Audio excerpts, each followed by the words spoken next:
Good evening, everybody. Good evening.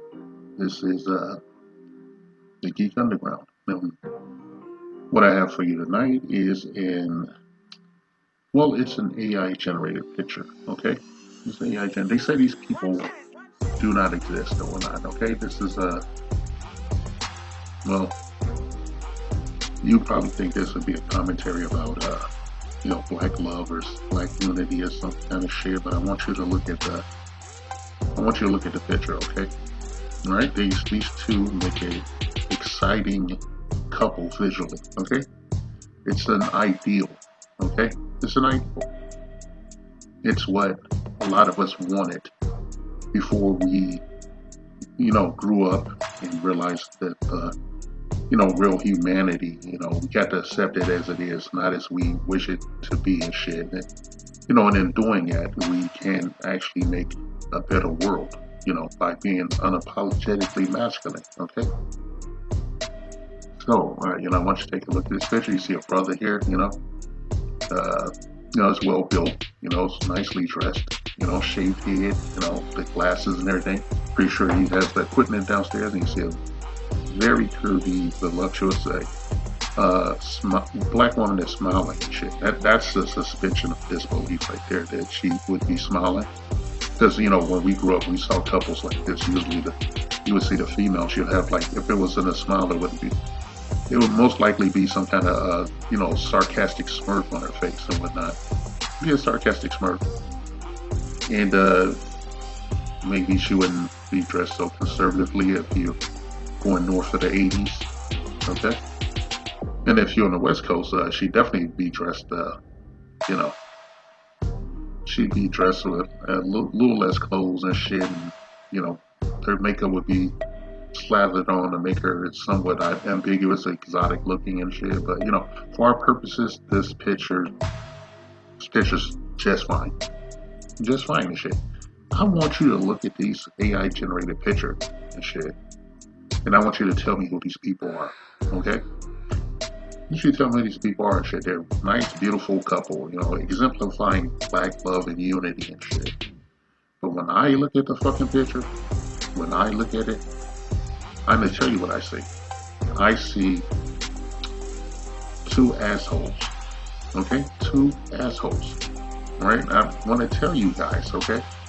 I'm a human being too. All right, I make mistakes. I have foibles and everything. But one thing I'm very good at is looking at people and I had that RoboCop look or something. I had that thing where I can look at somebody, I can look right to a person and shit. This is a AI generated picture.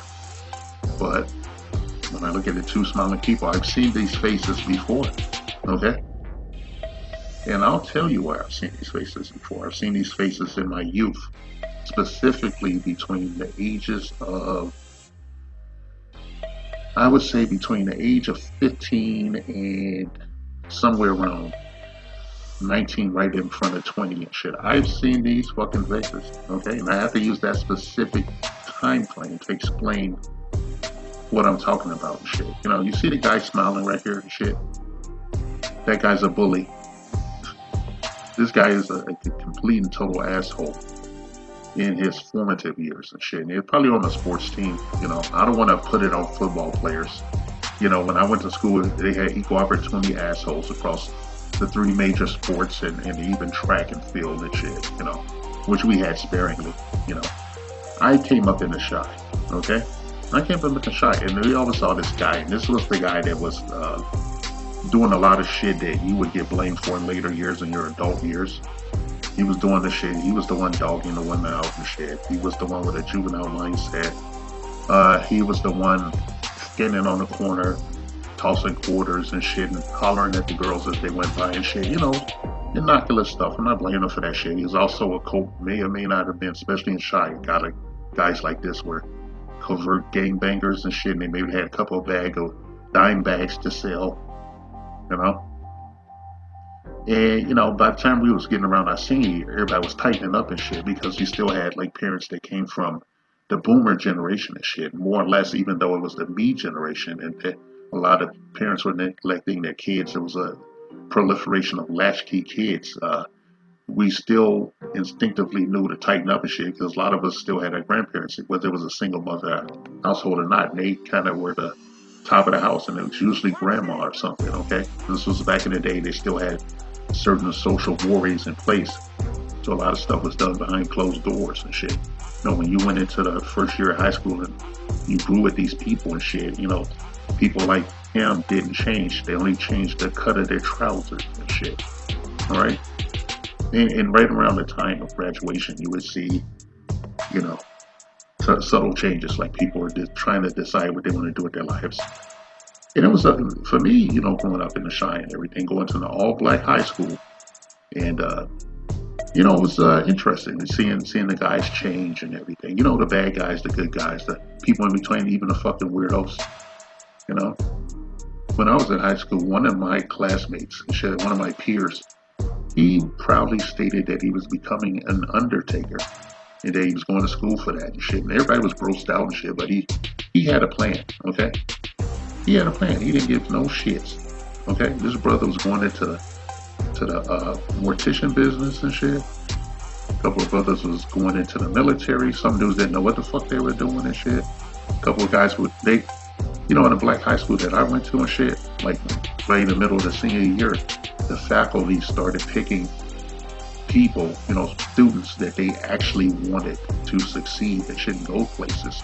They were picking, I don't know if it was because of the quote or anything, but you could tell when they were giving a little bit extra to other students and shit. And most of the people in the student body and shit, like student president and all them, they were all assholes. Okay, they were all entitled assholes. I'm talking about men and women, young men and women, teenagers. They were talking that this guy was the bully.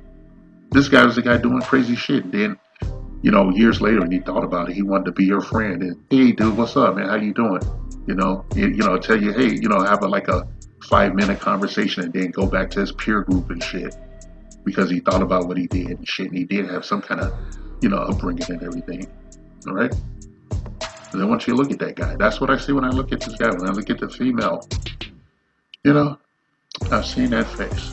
Okay, I've even seen his face smiling and shit. Usually, they mean nothing good. Okay, this is she could be a cheerleader, a student body president, undercover 304. A lot of them were, me being me, I was privy to a lot of stuff that some other people. I was a walking sitcom and shit. I would see, the very special episode, of things and shit, And a lot of times, like I was saying, between the ages of, 14, late 14 into, 18, right before graduation, you see some of these women turn up pregnant or, like, for some reason they started gaining weight and getting all fat already and shit, the ones that still look good and shit, like, they were going into, going to college and everything and shit, but like a lot of times they would drop out after the first or second semester because they got knocked up by a college Pookie or Chad or Tyrone and shit. And they had, the women always had low boiling contempt and shit. And they always were standoffish and we would approach them and shit, but we didn't think nothing of it because we were trained by our parents to be more tolerant and shit. I'm not particularly raising, my last kid like that and shit. I want them to be aware. And it's an uphill battle, to raise your son properly in this environment and shit. But, when I'm looking at this female, this was the female that all the dudes were like, burning a hole in the back of her jeans when she walked by. And, eyeball banging her and shit, leering. And she women live on validation and shit. She enjoyed that shit. But she had this particular peer group that was her clique, that was her, her coven, I don't know. You see a lot of these women with maybe one other girl that looks a little less better than them, and like some fat chicks and the big and tall and shit to round out the group and shit. They were like the guard dogs. You couldn't get near her to have a conversation. And if you did, she would say something that would burn you so bad you almost felt like going on a shooting spree in the fucking school. But the majority of school shooters are not of our particular melanin content. They're not African American. Okay, it's a miracle, right? When you consider that women spend an inordinate amount of time uh, trying to emotionally harm us and shit, and they're trying to keep us under their thumb and shit, for lack of a better term and shit or explanation. But yeah, I see an asshole right here. I see a bully. I see a chick with her head up her ass, an entitled, likely closeted, 304, you know. A lot of these chicks that look like this, they had a full nuclear family, but they were still doing strange shit, you know. And this is the kind of chick, like when you graduate from high school, you kind of like want to keep on the periphery of your bubble, because once you get involved, it's given a dynamic of our community and shit, it could be a codependent nightmare. You get swallowed up into a world and shit, and if you're untested, sexually or speaking or whatever, you can get caught up in the vortex real quick and shit.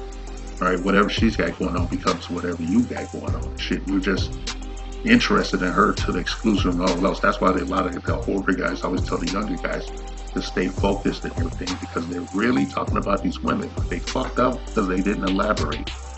They didn't, stay. A lot of them, if they were around, they didn't really.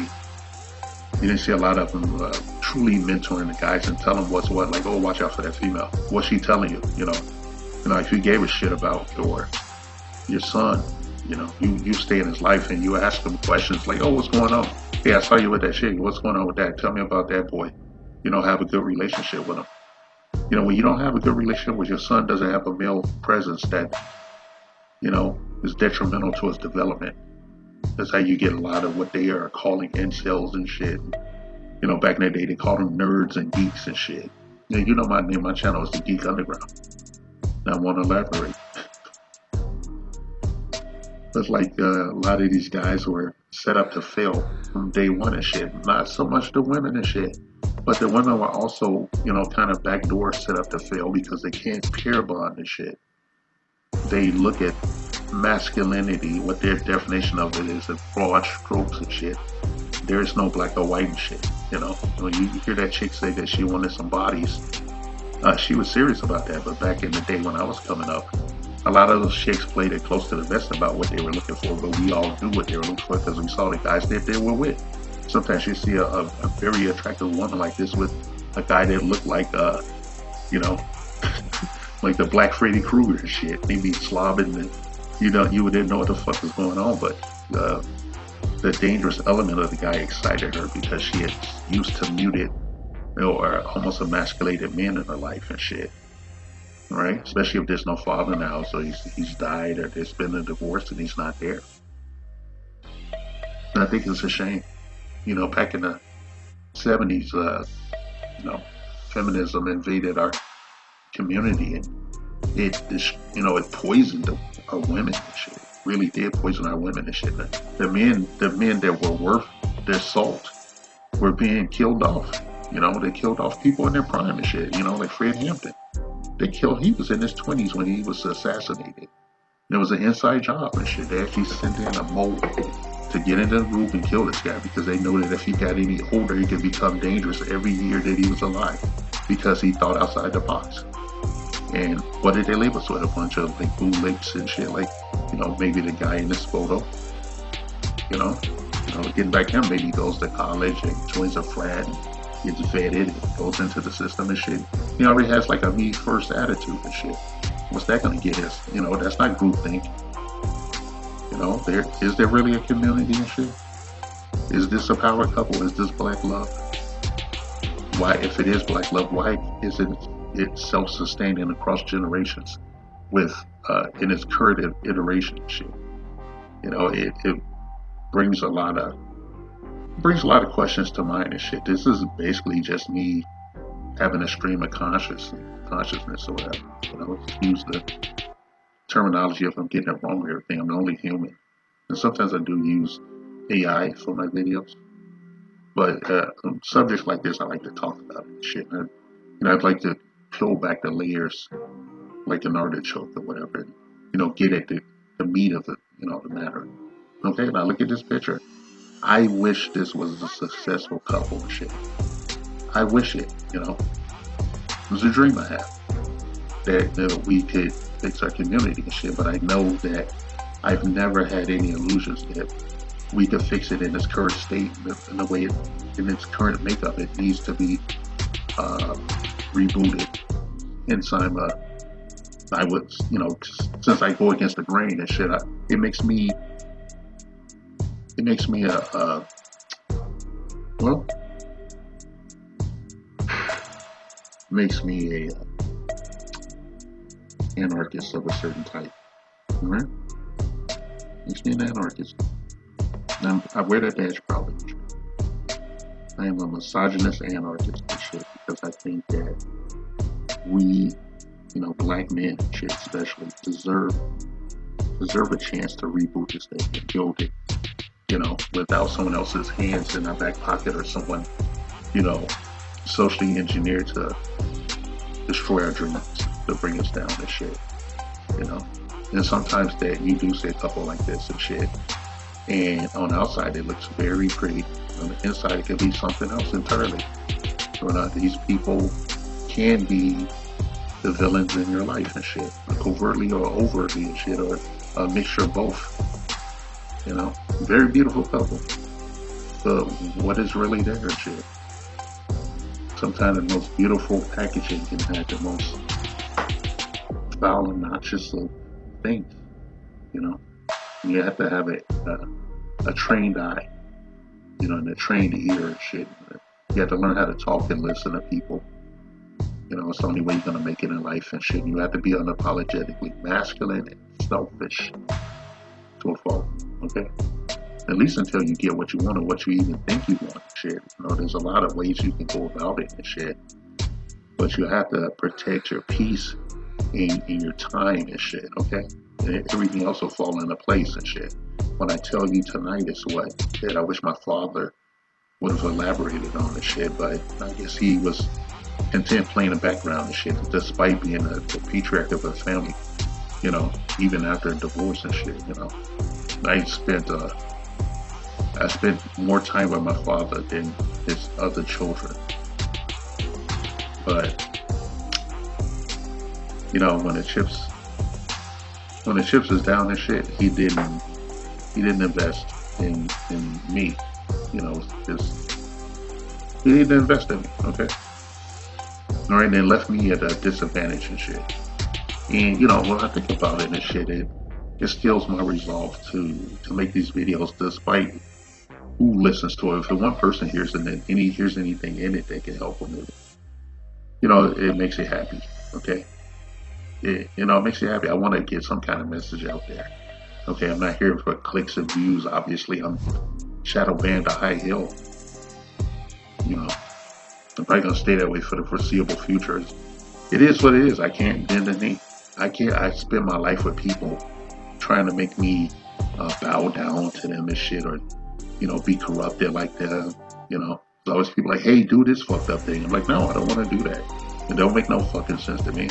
Like for a long time and shit, but The Black Hierarchy, a non-existent group of fictional black male power brokers not discredited, erroneously jailed or outright killed by the minority majority who look the other way as they work tirelessly to shame, oppress, and outright take out the altruistic black female populace of the honorable democratic United States of America.